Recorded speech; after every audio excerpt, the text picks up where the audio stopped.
En entendant la même plainte répétée encore et encore, Junyoung éclata finalement de rire.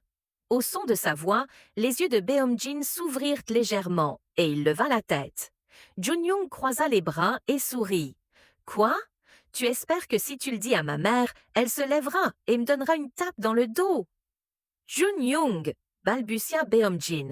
Ses lèvres s'ouvrirent de surprise et ses yeux brouillés s'écarquillèrent légèrement. Ses mèches de cheveux en bataille, tombant sur son front, lui donnaient un air presque enfantin. Eh oui, la fameuse Yoon Jun-young, celle qui n'écoute personne, est là, finit-elle par lui lancer. Viens ici, lui demanda Beomjin en lui indiquant de s'asseoir sur jambe, comme si c'était la chose la plus naturelle au monde. Se moquant, Jun-young ne bougea pas d'un pouce. Je n'ai pas vraiment envie de m'asseoir là. Pourquoi le ferais-je alors que mon mari me critique tout le temps? Dépêche-toi, lui dit-il pour montrer son impatience. Ignorant complètement ses paroles dans un premier temps, elle finit par s'exécuter. Junyoung s'approcha et s'assit sur lui. À cet instant, il l'entoura de ses bras, l'attirant contre lui comme s'il ne la lâcherait pas tant qu'elle ne serait pas complètement appuyée contre lui. Attends, je n'arrive pas à respirer. Elle se débattit contre sa poigne de fer, mais en vain. Finalement, abandonnant, elle laissa son corps se relâcher. La chaleur de sa peau rouge d'alcool irradiait à travers ses vêtements. Son cœur battait fort et régulièrement, résonnant à ses oreilles. Il pressa doucement sa tête contre son épaule et pendant qu'il inspirait profondément, elle lui dit « Tu ne m'as pas appelé une seule fois en 4 jours. » Toi non plus, lui répondit Beomjin instinctivement. Je savais pourquoi tu n'appelais pas, j'étais juste têtu. Devant cette confession effrontée, Beomjin soupira. Il chercha sa main et la prit, sa voix se réduisant à un murmure. Ton genou, lui demanda-t-il, guéri, ça me démange juste un peu. Pourquoi n'as-tu pas déjeuné hier? Park Sam-du, espèce de petit, maudissant silencieusement l'espion toujours fidèle de Beomjin, Junyoung rétorqua. Parce que la réunion a duré jusqu'à 14 heures. Votre informateur ne vous a-t-il pas dit que l'adjoint Jeong avait pris un sandwich pour moi vers 15 heures? Beomjin laissa échapper un petit soupir, confirmant clairement ce qu'il savait déjà. Il avait simplement demandé à être rassuré. Lui qui était extrêmement exigeant en matière de repas. Pourquoi es-tu assis ici au fait? Je reviens tout juste de mon voyage d'affaires. Sa voix était petite. Et c'est un bon endroit parfait pour me plaindre de toi. Junyoung acquiesça à cette vérité. Elle avait entendu un jour les médecins dire que l'état de sa mère semblait s'améliorer après sa visite, ou celle de Beomjin. Elle n'y croyait pas vraiment. Junyoung rit doucement. C'est normal. À qui d'autre était-il censé se confier? D'accord, vas-y, dis-moi tout. Je parle de toi à ma mère aussi. C'est injuste. Que penserait-elle de moi? Oh, s'il te plaît, tu te plains seulement parce que parfois, je cours comme un cheval sauvage. À ces taquineries, Beomjin rétorqua calmement. Un cheval sauvage qui cause des problèmes à chaque fois qu'il court. Hey, Kwon Beomjin! Et n'écoute jamais, jamais. Qui est vraiment celui qui n'écoute pas ici? Aussi ennuyeux que cela puisse être, le voir comme ça était plutôt amusant. Lorsqu'elle tenta de se dégager de sa poitrine, il la regarda, les yeux mi-clos, d'un air désapprobateur. Malgré la dureté de son regard, ses pupilles sombres brillaient d'une affection évidente. En pinçant sa joue, il murmura « Toujours aussi mignonne ». Se mordant la lèvre pour réprimer un sourire, Junyoung le regarda se déplacer, sortant quelque chose de l'intérieur de sa veste. Qu'est-ce que c'est? Un cadeau? Il lui tendit quelque chose de petit. Elle cligna des yeux et prit la petite boîte des mains de son homme. À l'intérieur se trouvait un objet minuscule et solide. L'ouvrant lentement, elle trouva une épingle à cheveux ornée d'un cristal en forme d'étoile. Junyoung resta bouche bée. « Laisse-moi te la mettre. » Beomjin prit la broche, mais Junyoung essaya instinctivement d'esquiver sa main. « Attends, tu t'attends sérieusement à ce que je porte ça? Attends, Kwon Beomjin. Ah, aïe, mes cheveux! » Ses doigts maladroits tiraient sur ses mèches, la forçant à incliner la tête en signe de protestation. Finalement, il réussit à l'attacher sur le côté de ses cheveux. Elle lui lança un regard noir, se demandant comment diable elle était censée réagir à ce genre de bêtises ivres. Puis, elle vit son sourire. Il était beau voir. Lui dont sa fierté s'était affichée sur son visage, prise au dépourvu par la chaleur de son expression, elle se contenta de cligner des yeux. Puis ses doigts effleurèrent sa joue. « Tu es jolie, Yoon Junyoung. » Elle sentait que l'épingle n'était pas bien placée, mais quand Beomjin la regarda comme ça et dit qu'elle était jolie, alors elle l'était. Sa poitrine se serra légèrement. Plissant les yeux d'un air espiègle, elle rapprocha son visage de son mari délicatement. « Je veux essayer de faire quelque d'encore plus mignon alors. »« Ta mère regarde. » Avec un geste exagéré, Beomjin plaça sa main sur sa joue et repoussa son visage en arrière. En fronçant les sourcils, Junyoung commença à protester, mais il resserra soudainement ses bras autour d'elle. « Quoi? Alors tu me repousses et maintenant tu me serres à nouveau dans tes bras?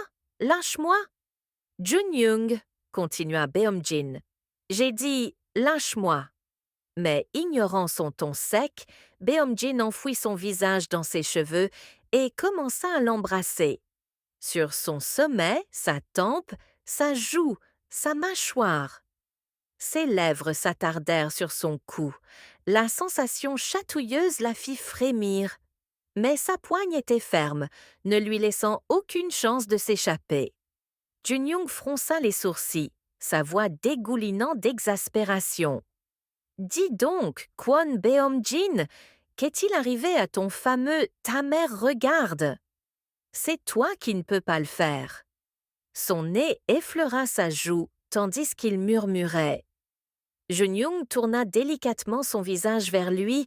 « Et pourquoi ça ? » ?»« Parce qu'une fois que je commence, je ne peux plus m'arrêter. » Sa réponse fut si immédiate, si certaine, que la bouche de Junyoung s'ouvrit. Et pourtant, l'homme qui venait de le dire avec tant de désinvolture continuait à la serrer plus fort, déposant de doux baisers sur sa peau.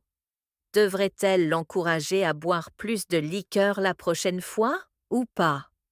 Avec un soupir, Junyoung abandonna et se pencha simplement dans ses bras. La première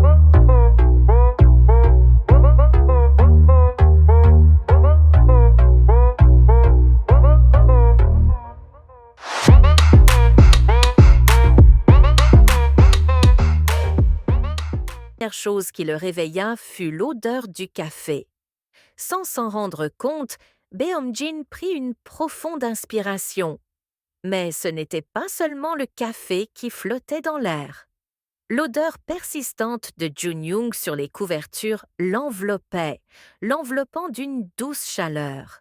C'était doux et familier, à tel point qu'il ne voulait pas ouvrir les yeux. Il était chez lui. La maison où se trouvait Yoon Junyoung. L'expression « chez soi » n'avait commencé à lui paraître spéciale qu'après sa rencontre avec Junyoung. L'endroit lui importait peu, c'était juste une question de commodité.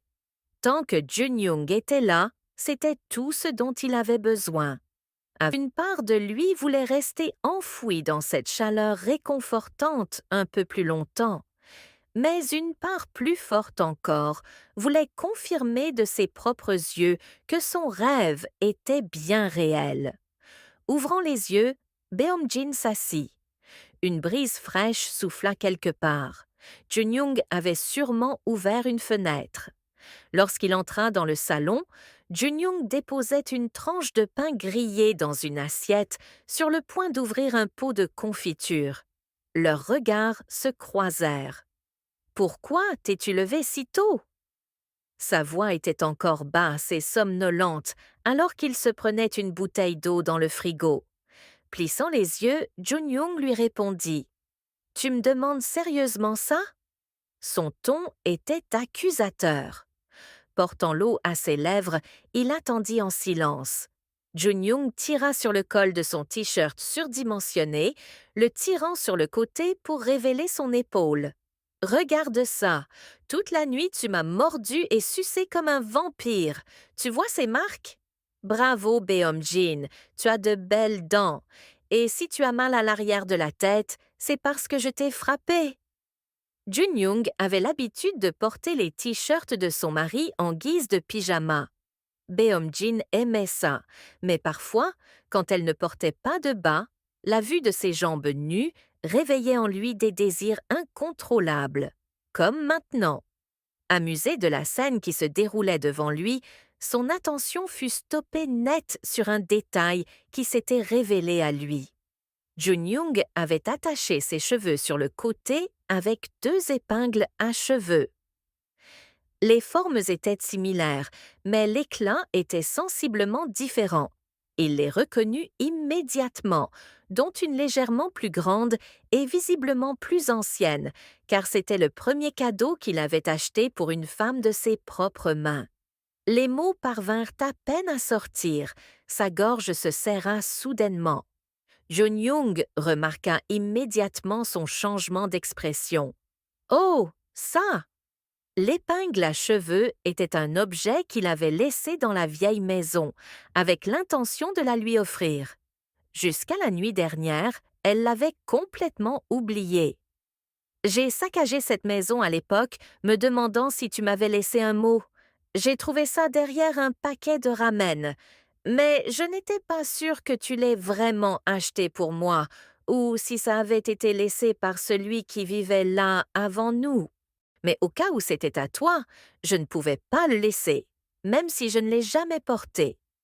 Quand tu m'as donné cette épingle à cheveux hier, j'en ai été certaine, elle était bien à toi. » Pour Beomjin, les souvenirs de cette maison, de cette nuit-là, lui revinrent avec intensité, comme si tout cela venait de se produire. Comment se fait-il que tout en elle lui semblait être destiné? Son visage, sa voix, sa façon de parler, même les coïncidences de son passé. L'aimer de tout mon corps et de tout mon cœur était inévitable. Junyoung lança Beomjin comme un prédateur qui se rapprocha d'elle en avançant lentement dans sa direction. « Attends, c'est quoi ce regard? Reste là. » Junyoung avait compris là où il voulait en venir. Alors elle essaya de détourner son attention. « Il fait grand jour. Tu n'as pas faim? Tu ne devrais pas être en train de prendre ton petit déjeuner? » Mais Beomjin ne lui laissa pas le temps de fuir. Il l'avait déjà pris dans ses bras, la soulevant sans effort. Beomjin la porta vers la chambre. « La seule chose dont j'ai faim en ce moment, c'est toi. »« T'es impossible. Tu ne boiras plus jamais de liqueur. Tes habitudes d'ivrogne sont trop bizarres. » Quand il l'a allongée sur le lit, son t-shirt était légèrement remonté. Elle n'avait vraiment aucune idée de ce à quoi elle ressemblait pour lui. Ses doigts ont tracé la courbe douce de son ventre, effleurant les simples sous-vêtements en coton et descendant le long de ses jambes. Junyoung lui lança un regard noir. « J'ai faim. Je n'ai même pas encore mangé une bouchée de mon toast. Tu as tellement faim que tu ne peux pas attendre. » Beomjin l'enferma entre ses bras, la regardant. Son corps était déjà en train de brûler. Lentement, il pressa ses jambes contre les siennes et murmura « Junyoung !» Ses grands yeux plongés dans les siens. Ce visage, son regard légèrement plissé, la façon dont ses lèvres s'entr'ouvraient légèrement, c'était son signe distinctif. C'est ainsi qu'il savait qu'elle ne résistait pas vraiment. Beomjin passa une main sur sa joue. Sa peau était chaude, douce et irrésistible. Son cœur battait fort. « Tu m'as manqué !» Pendant 4 jours. En vérité, elle lui manquait toujours, même maintenant, avec elle dans ses bras. Son regard se fixa sur le sien. Il sentit son abandon dans sa façon de soupirer doucement, ses mains se levant pour s'enrouler autour de sa nuque. « Je sais, mais sérieusement, il faudrait que tu aies meilleur goût en matière d'épingles à cheveux. » Ces mots furent avalés lorsque leurs lèvres se rencontrèrent. Un soupir haletant s'échappa. Les vêtements glissaient, dérivant paresseusement sur le sol. Le vent d'hiver s'infiltrait par la fenêtre ouverte, froid et vif. Mais à l'intérieur de la chambre, il ne restait que de la chaleur. C'était juste le crépuscule.